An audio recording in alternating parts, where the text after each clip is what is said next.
Assalamualaikum warahmatullahi wabarakatuh. Innal hamdalillah nahmaduhu wa nasta'inuhu wa nastaghfiruh wa na'udzu billahi min shururi anfusina wa min sayyiati a'malina.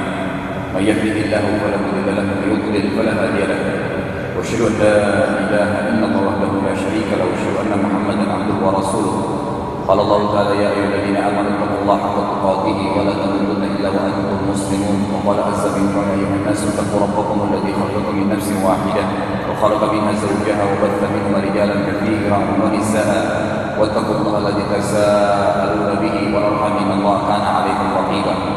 Wa qala azza wa jalla ya ayyuhalladzina amanu taqullaha wa qulu qawlan sadida yuslih lakum a'malakum wa yaghfir lakum dhunubakum wa may yuti'illaha wa rasulahu faqad faza fawzan 'azima. Amma ba'd fa inna ashrafal hadits kitabullah wa khairal hadi Muhammadin sallallahu alaihi wasallam wa syarrul umuri muhdatsatuha fa inna kulla bid'atin wa bid'atin dhalalah wa inna nar. Melanjutkan tema tentang masalah salat jenazah dan yang berhubungan dengan jenazah, dan kita sekarang masuk ke wajibnya memandikan mayit.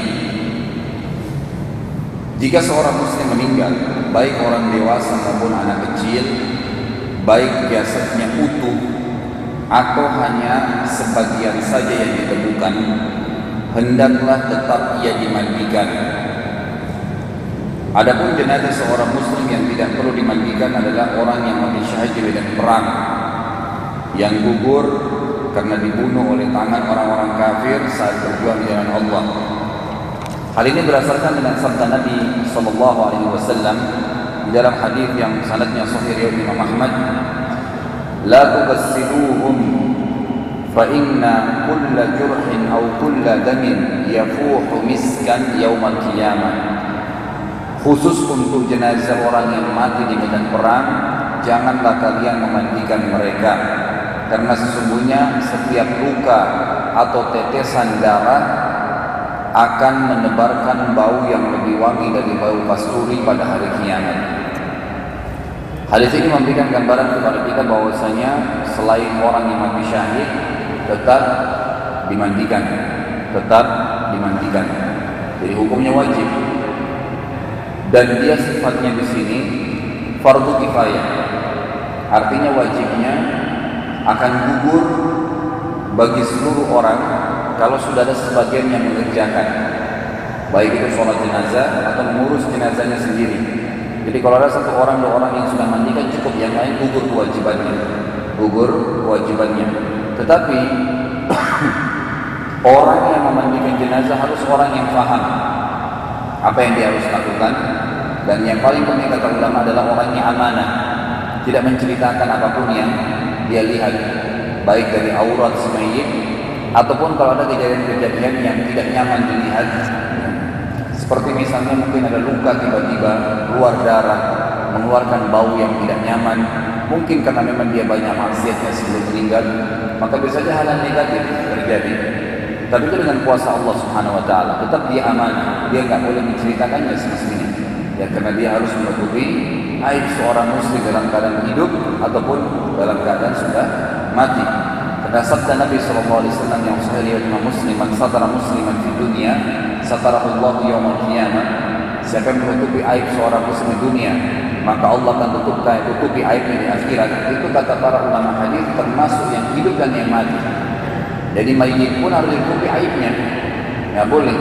Makanya pada saat dimandikan itu ditutup dengan kain, kemudian yang memandikan itu menggunakan waslah di tangannya, dan dia menggosok badan si mayit tanpa melihatnya.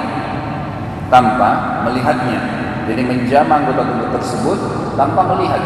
Kemudian dia membersihkan seluruh anggota tubuh mayit tadi dengan niat tulus karena ingin menjalankan ibadah kepada Allah Subhanahu wa taala. Karena memandikan jenazah adalah salah satu dari substansi ibadah, perintah dari Nabi alaihi salatu wassalam.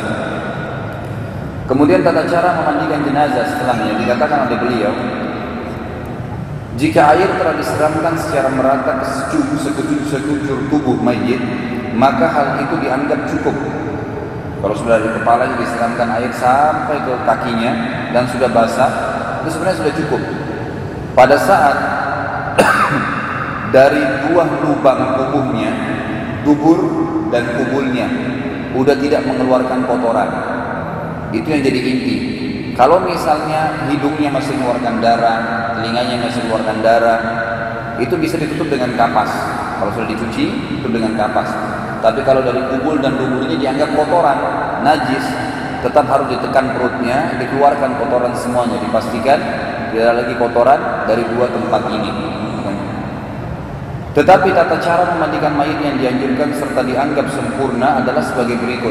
Bisa lebih bagus lagi kalau seperti ini. Yang pertama, hendaklah mayit diletakkan di atas suatu benda yang agak tinggi, dan hendaklah orang yang memandikannya adalah orang yang terpercaya serta orangnya soleh. Berdasarkan sabda Nabi SAW di dalam hadis Sahih riwayat Ibnu Majah, "Liyaghsil mautakumul ma'munun."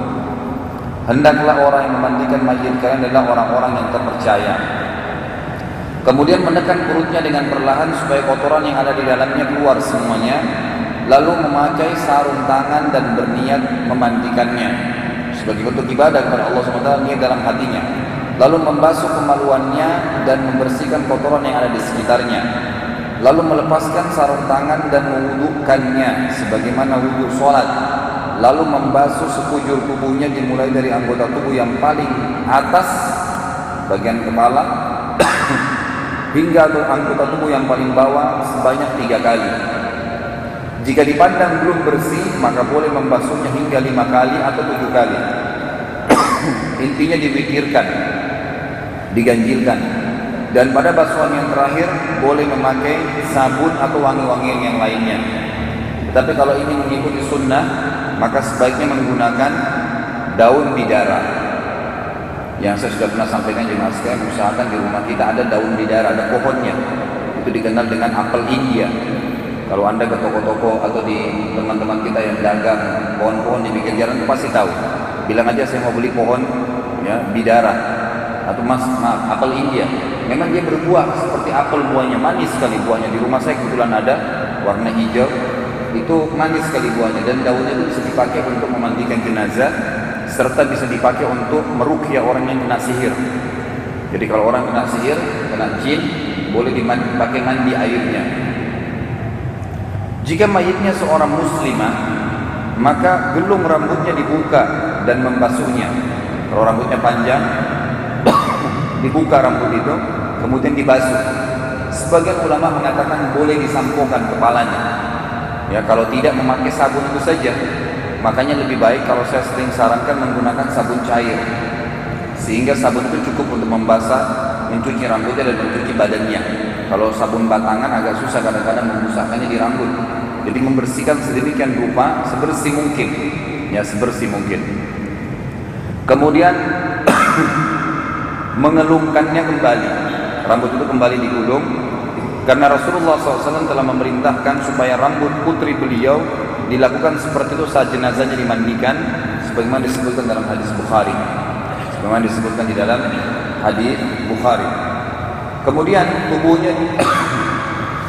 tubuhnya dianjurkan ditaburi kamfer serta diolesi minyak wangi atau wangian lainnya. Boleh dipakai minyak wangi apa saja. Yang penting aman, minyak wangi bukan dari bahan-bahan yang haram, maka nggak masalah. Setelah dimandikan, dikeringkan, dipastikan kotoran semua sudah tidak ada. Lubang-lubang di tubuhnya seperti kuping, hidung itu ditutup dengan kapas. Kapas itu pun sudah diberikan wangi-wangian. Begitu pula sebagian ulama mengatakan boleh dimasukkan juga kapas itu, ditutupkan kapas di 2 lubang kubul dan duburnya. Jadi di bagian zakarnya atau di bagian kemaluan lubangnya ditutup, dibungkus dengan kapas. Tidak apa-apa kapasnya agak tebal, ya, dengan istijmar tentunya, dengan menggunakan batu atau daun untuk membersihkan. Sudah Anda rasa maksimal bersih, baru Anda tayamum. Kalau mayit juga dalam keadaan begitu, dibersihkan ya bagian-bagian tertentunya. Kalau tidak ada air ya, kalau tadi luka bakar sudah jelas nggak bisa diapa-apain. Itu tinggal ditayamumin aja, ditepukin tanah, diusapin wajahnya sedikit saja, dan telapak tangannya semampunya selesai. Langsung dikafani, dibungkus, begitu kan? Tapi kalau misalnya mayit mati dan tidak ada air, musim kemarau kecil, nggak ada air sama sekali, nggak bisa dipakai mandi. Atau sebagian ulama mengatakan air ada tapi cukup hanya untuk orang yang hidup, di mana mereka kalau kasih mandi jenazah mereka akan kehabisan, kehausan, mati, nggak ada air. Maka di sini tidak ada kewajiban untuk mandi atau dimandikan jenazah, cukup dengan tayamumkan saja. Dikatakan jika tidak ditemukan air untuk memandikan jenazah atau seorang laki-laki meninggal dunia di tengah-tengah kaum wanita, ada laki-laki sendirian, yang lainnya semua perempuan, sehingga tidak ada laki-laki yang bisa memandikannya, atau seseorang perempuan mati di tengah-tengah laki-laki, enggak ada perempuan lain yang bisa memandikannya, cuma laki-laki saja, enggak ada wanita, hendaklah ia ditayamumkan. Selanjutnya dikafani, lalu disolati serta dikuburkan. Tayamum menjadi pengganti mandi ketika jenazah tidak dapat dimandikan, seperti halnya orang yang junub, di mana ketika ia tidak sanggup mandi karena ada udzur, maka dibolehkan baginya tayamum lalu mengerjakan sholat berdasarkan sabda Rasulullah sallallahu alaihi wasallam dalam hadis yang sahih riwayat Abu Dawud. "Idza matat imra'atu ma'a rijalin laisa ma'ahum imra'atun ghairuha warrajulu ma'an nisa'i laisa ma'ahunna rajulun ghairuh fa innahuma yumammani wa yudfanani." Jika seorang wanita meninggal dunia di tengah kaum laki-laki dalam keadaan tidak ada seorang wanita pun yang bersamanya yang bisa memandikannya, atau seorang laki-laki meninggal dunia di tengah-tengah kaum wanita dalam keadaan tidak ada seorang laki-laki pun yang bersamanya yang bisa memandikannya, maka jenazah tersebut keduanya ditayamumkan lalu dikuburkan. Kedudukan keduanya sama dengan jenazah yang tidak dimandikan karena tidak menemukan air, ya sebagaimana telah disebutkan dalam hadis sahih riwayat Al-Baihaqi. Lalu bagaimana kalau seandainya suami istri? Tadi hukum yang sebelumnya laki-laki tidak boleh memandikan kecuali laki-laki, perempuan harus perempuan. Bagaimana kalau suami istri? Sebab mereka adalah satu sama yang lain sudah saling melihat sebelumnya. Maka dibolehkan bagi suami memandikan istrinya dan istri memandikan suaminya berdasarkan sabda Rasulullah SAW yang ditujukan kepada Aisyah radhiyallahu anha. Di dalam hadis yang sahih riwayat Ibnu Majah, Ahmad dan Nasa'i, "Lau mutti lagasaltuki wa kaffantuki." Kata Nabi SAW kepada Aisyah, "Wahai Aisyah, kalau engkau meninggal dunia sebelum aku, maka niscaya akulah yang akan memandikan dan mengkafanimu." Nabi SAW berkata kepada Aisyah. Berarti boleh suami istri. Nabi SAW kalau mengatakan, kalau saya mati, kau mati duluan, saya akan urus ke jenazahmu. Juga Ali radhiyallahu anhu memandikan jenazah istrinya Fatimah radhiyallahu anhuma. Ini juga disebutkan di dalam riwayat Al-Baihaqi dan Darul Qutni dan dikatakan sanadnya baik. Sanadnya baik. Dibolehkan juga bagi kaum wanita memandikan anak laki-laki yang masih kecil, yang baru umur 6 tahun ke bawah. Jadi patokannya bukan balik, tapi 6 tahun. Namanya sinnut tamyiz, umur di mana dia sudah bisa membedakan mana laki-laki mana perempuan. Dan ulama berikhtilaf apakah 6 atau 7 tahun. Yang mengatakan 6 tahun umum, mereka mengatakan 6 tahun di masyarakat sudah ditahu anak-anak 6 tahun sudah bisa membedakan. Yang mengatakan 7 tahun beranjak daripada hadis Nabi SAW, kalau sampai anak kalian umur 7 tahun, perintahkanlah mereka sholat. Kalau 10 tahun, cambuklah mereka kalau mereka tidak sholat. Jadi umur 7 tahun jadikan patokan, bukan baliknya. Ini namanya sinnut tamyiz. Mereka juga pada saat ini sudah tidak boleh lagi seranjang. Laki-laki sama laki-laki pun, kecuali tempatnya nggak ada. Apalagi kalau laki-laki sama perempuan, walaupun itu adik kakak. Jadi tidak boleh lagi seranjang. Sebagaimana sabda Nabi SAW, ajarkan mereka sholat di umur 7 tahun dan cambuklah di umur 10 tahun serta pisahkanlah mereka di ranjang. Pisahkanlah mereka di ranjang. Jadi ini jadi tolok ukurnya. Jadi dari kesimpulannya adalah boleh laki-laki memandikan wanita, tetapi ini hanya sebatas suami istri.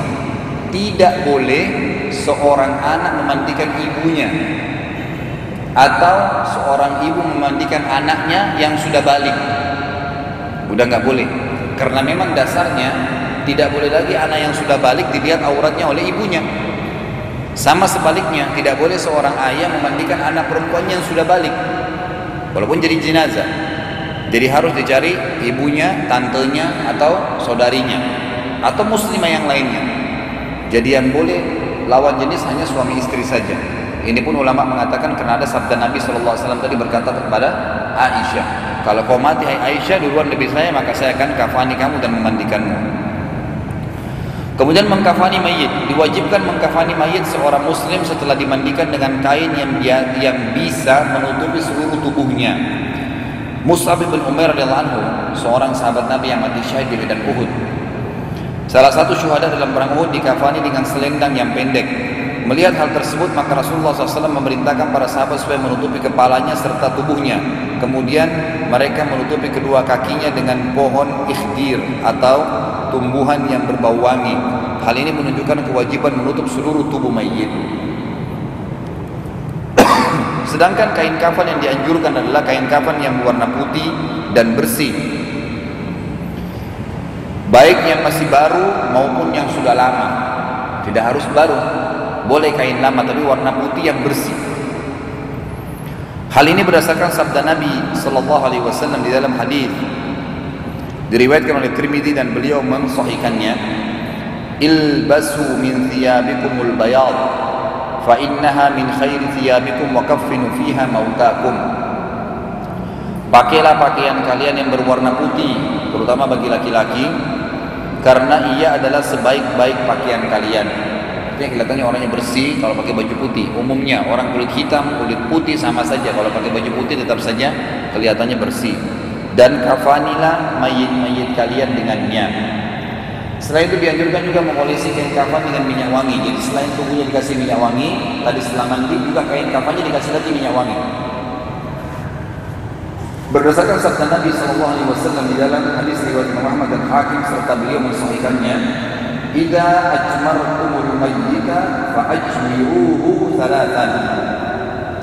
Jika kalian mengoleskan minyak wangi kepada si mayit, maka oleskanlah sebanyak 3 kali.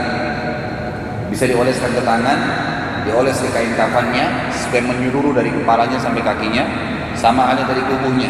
Atau misalnya menggunakan alat semprotan dari atas ke bawah, atau misalnya kalau menggunakan olesan akan dioles juga. Intinya adalah menyeluruh, dan ini sunnahnya. Lalu ada pertanyaan di sini jemaah sekalian rahimahumullah. Kenapa mayit masih harus dimandikan, dikafani, dibersihkan? Apa kira-kira alasannya? Ulama memberikan jabaran begini. Ini menandakan bahwasanya jasad yang sedang kita pakai adalah pinjaman dari Allah Azza wa Jalla. Kita sama jin sama, ruh. Cuma bedanya kita sama jin gak dikasih baju, kita dikasih baju. Jadi ini sebenarnya baju yang Allah kasih. Makanya kita dipinjamin. Sama kalau kita lagi pinjam mobil, menunggangi mobil. Mobil bisa beda-beda. Ada mobil warna hitam, ada mereknya ini. Sama dengan jasad kita ini. Karena ini pinjaman, maka harus dikembalikan. Waktu Allah Azza wa Jalla meminjamkan kepada kita, waktu kita masih bayi, dia bisa mengikuti ruh kita membesar. Dia besar, membesar, kemudian kulitnya bisa kita rawat, menjadi bersih, menjadi bagus, gitu kan? Makanya ulama mengatakan, tafsir dari ayat Allah Subhanahu wa taala, "A'udzubillahi minasyaitonir wala tuhliku anfusakum." Jangan kalian binasakan diri kalian. Larangan yang paling besar adalah membunuh diri. Larangan yang paling kecil merusak jasad secara sengaja. Ngambil pisau ngiris, sengaja membuat badannya, sudah tahu-tahu kalau minum khamar sakit, sudah tahu-tahu kalau minum narkoba bahaya, merusak jasadnya, berdosa dia. Berdosanya karena itu haram minuman, dan berdosanya karena merusak jasad yang sedang Allah pinjamkan. Dan beda pahalanya orang yang meninggal dunia dengan merawat bagus tubuhnya, kemudian dia mati dalam kondisi tubuhnya baik, dibandingkan dengan orang yang tidak merawatnya. Makanya Nabi SAW membersihkan tubuh beliau. Disebutkan dalam riwayat-riwayat yang sahih bahwasanya Nabi SAW setiap kali mandi, habis mandi beliau selalu menyuruh istrinya menaburkan wangi-wangian dari leher beliau, punggung sampai ke kakinya. Kecuali daerah kemaluan boleh yang letakkan sendiri alaihi salatu wassalam. Kemudian beliau juga menyuruh mayit para sahabat untuk dibersihkan. Kenapa kita kalau junub harus mandi? Kenapa orang kalau haid dan nifas harus mandi? Kenapa hari Jumat harus mandi? Kenapa juga ulama memberikan bab khusus dalam buku fikih, bolehnya mendinginkan badan dengan air dingin atau memanaskan dengan air panas di musim dingin, kemudian membersihkan badan dari keringat. Dan itu semua dianjurkan. Bahkan Jumat mandi wajib, junub mandi wajib, ya. Kemudian haid dan nifas wajib mandi, karena harus menjaga jasad itu. Jasad harus disegarkan kembali, mandi menyegarkannya, dan itu sangat baik, dan itu sangat baik. Inilah alasan kurang lebih kenapa jenazah harus diurus. Karena kita sedang menyerahkan kembali kepada Allah Azza wa Jalla. Dibersihin semua dari najis, sempat diwuduin, kasih minyak wangi, kain kafan yang bersih putih. Padahal sebentar lagi juga dia akan dimakan oleh tanah.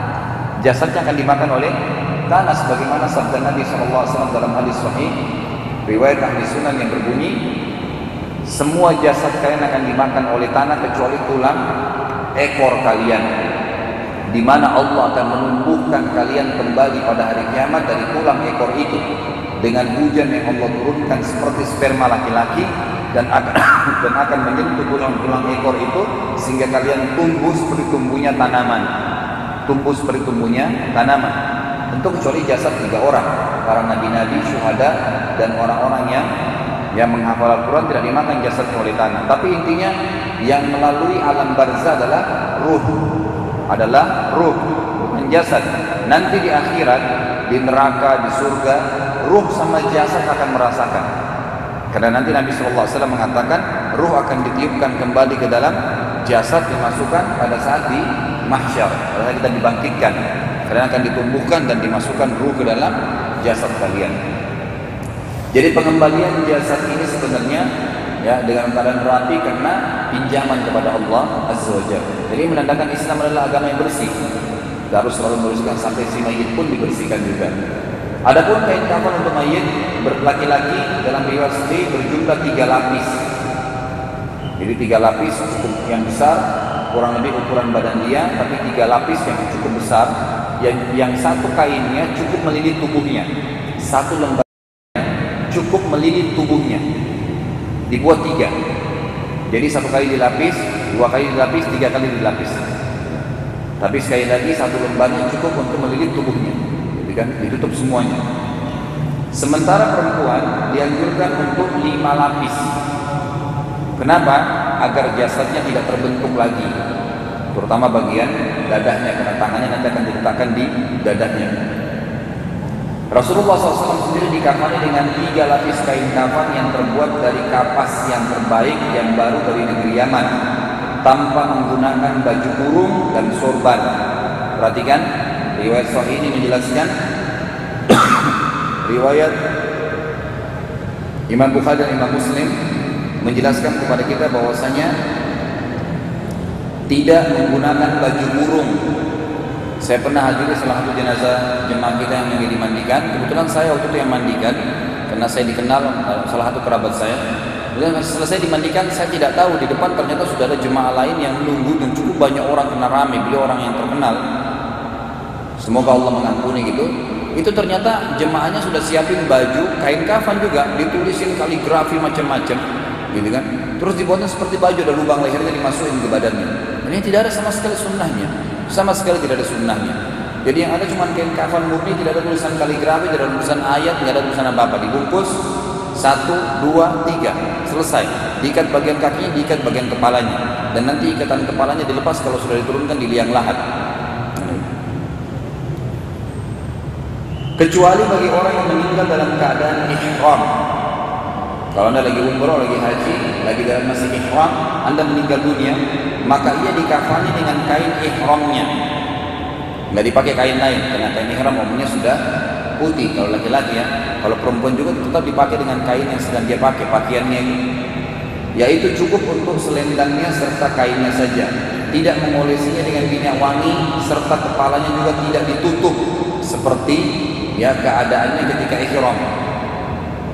Jadi ada 3 jenis orang mati ya. Kalau orang mati syahid, begitu saja dikubur, selesai. Darahnya ngalir-ngalir, nggak ada masalah. Nggak dibersihin kotorannya, nggak ada apa-apa. Langsung dimasukin ke liang lahat, dikubur. Karena memang orang mati syahid tidak akan dimakan jasadnya oleh tanah. Dan itu karunia dari Allah SWT. Yang kedua, orang mati normal kayak tadi. Orang mati normal kayak tadi, maka mereka dikafani, dibungkus dan semuanya dimasukin. Kemudian yang ketiga adalah orang yang mati ihram, dibungkus dengan kain ihramnya, tapi kepalanya tidak ditutup, dibiarin dalam kondisi begitu. Lalu dikatakan tidak mengolesinya dengan minyak wangi, serta kepalanya juga tidak ditutup seperti dalam keadaan dia sedang ihram. Karena orang ihram kan nggak boleh pakai minyak wangi kalau sudah niat, gitu kan. Berdasarkan sabda Rasulullah SAW terkait dengan wafatnya seorang sahabat yang terjatuh dari atas binatangnya pada saat hari Arafah.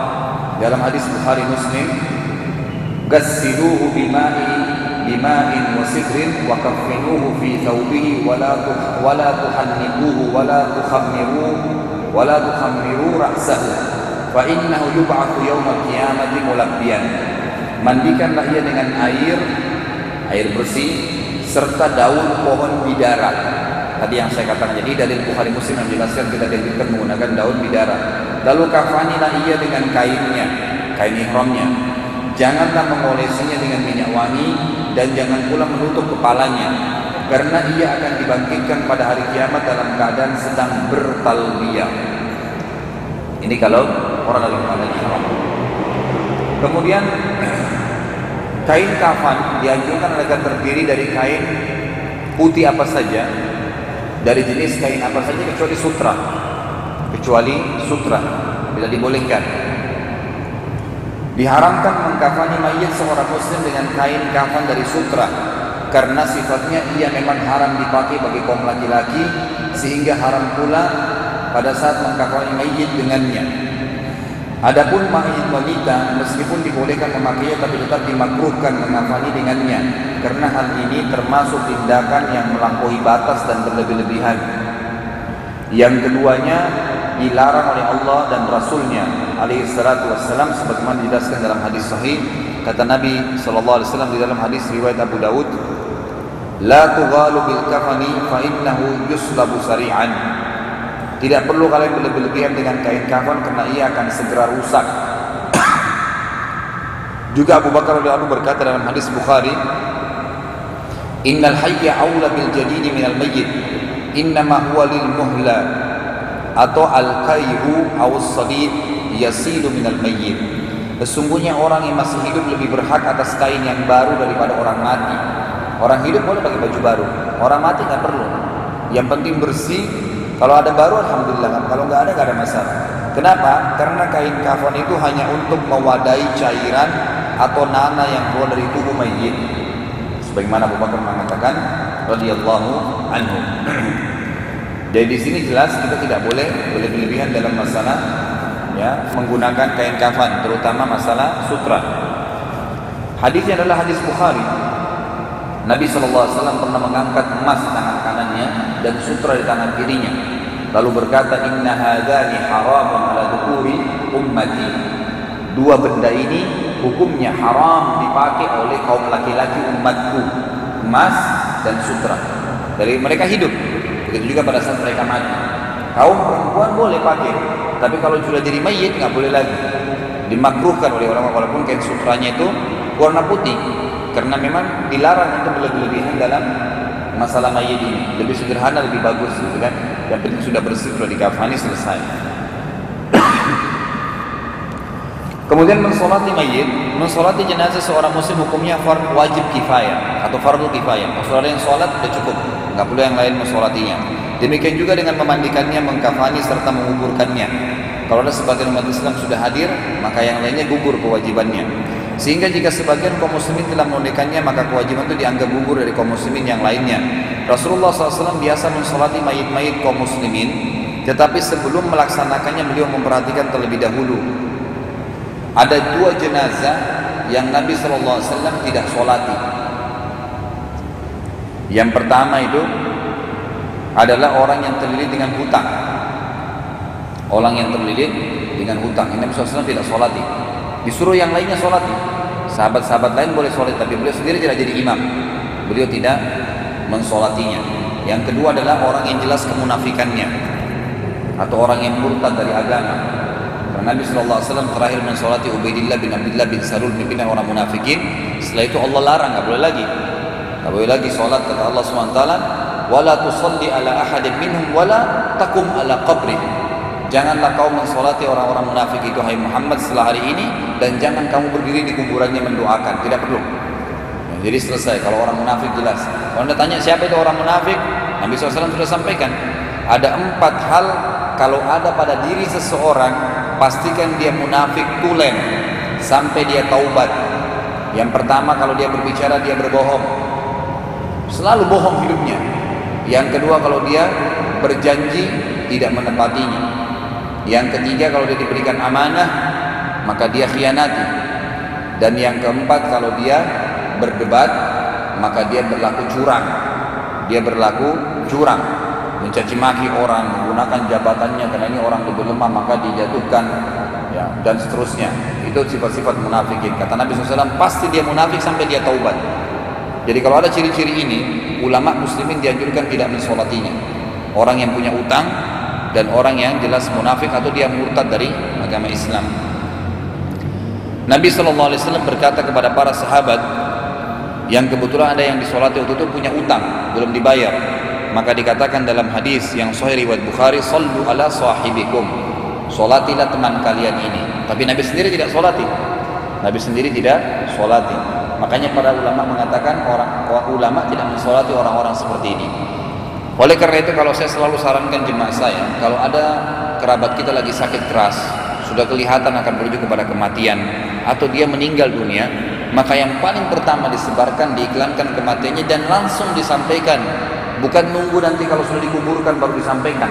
Dari awal sebelum dia dimandikan, itu siapapun yang merasa punya utang dengan si mayit atau ya dia piutang dengan si mayit, maka sebaiknya dia datang kepada kami, diiklanin, jadi kan, sehingga memang mereka tahu dan mereka menyelesaikan itu lebih baik. Kemudian syarat sahnya dimandikan jenazah adalah dalam sholat jenazah disyaratkan sebagaimana syarat sholat biasanya, yaitu semua orang yang sholat harus dalam keadaan suci dari hadas dan juga berwudu, menutup aurat, menghadap kiblat. Karena Rasulullah SAW mengatakan pada saat ya para sahabat lagi mau sholat tadi orang yang punya utang, sallu ala sahibikum, sholatilah teman kalian ini, ya, sebagaimana kita sholat umumnya. Dan Nabi SAW contohkan dengan cara berwudu, tetap sholat hadap kiblat.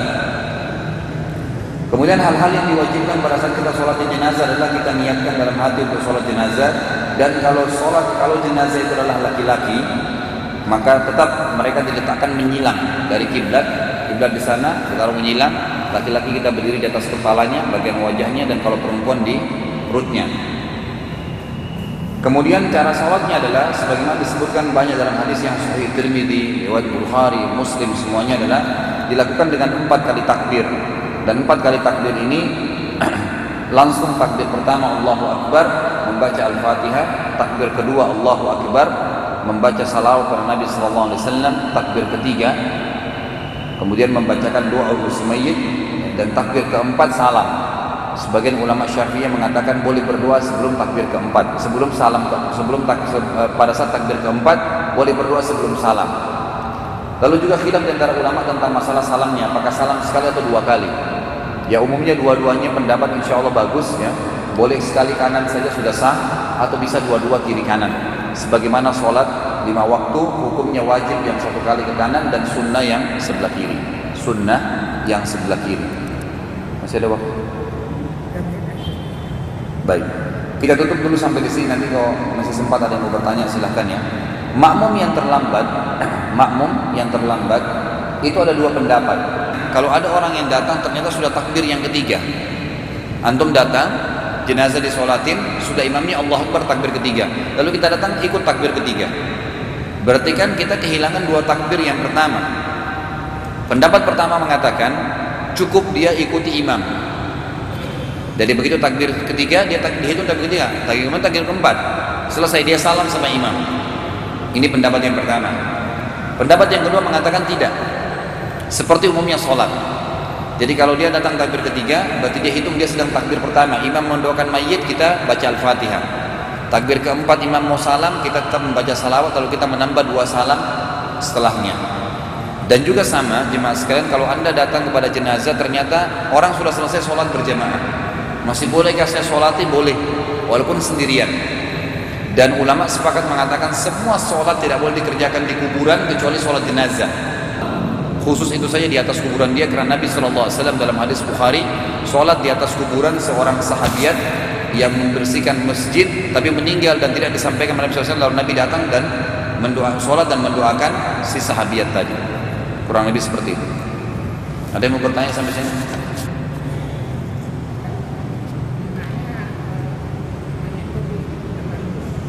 Tidak, ditaruh di dada. Ya.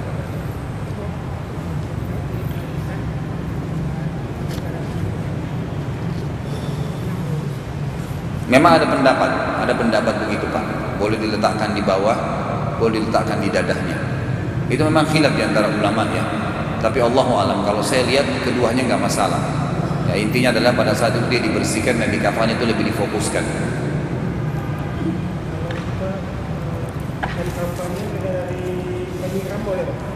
Kain ihram, boleh. Yang penting kain putih. Intinya kain putih. Tapi kalau kain ihram tidak cukup. Kalau iya tetap tidak cukup karena kan sunnahnya kain itu cuma 3 lembar. Laki-laki 3 lembar yang tidak terputus. Jadi 1 lembarnya cukup untuk membungkus dia. Kalau kain ihram 1 nggak bisa. Itu cuma kalau kita panjangin cuma bisa dari tak kaki ke kepala, nggak bisa dipakai bungkus. Gitu kan? Jadi nggak usah kita menggunakan ihram, pakai kain biasa sebagaimana Nabi SAW juga waktu dikuburkan cuma menggunakan kain dari kain katun yang halus dari Yaman. Sudah.